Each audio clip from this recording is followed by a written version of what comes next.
Hello guys, magandang buhay. Ngayong pong araw na ito, Friday, ay nagpunta kami sa Top 10. Top 10 siya kasi lahat ng mga damit na mabibili dito ay halagang 10 SR. Pero ngayon kasi may tax na siya kaya naging 12 reals. Marami kang mabibili dito na mga pantulog, pambahay, pambata, yung everyday use talaga na mura.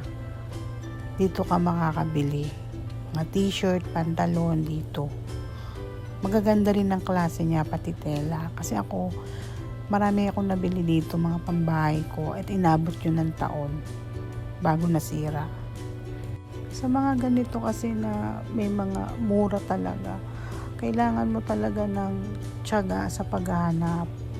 Talagang pipiliin mo. So yan, nakabili kami yan ng blue na yan, na t-shirt, tsaka white, at saka yung pants ko na pamasok. So bumili ako mga 5 piraso. Kasi kung sa atin, tag 140, depende sa range ng real. Bali, sumaglit lang talaga kami dyan kasi talagang para bumili ng aking pants na pamasok. Kasi nga hindi na ako nakakakuha sa company ko. So yan, nakabili na kami.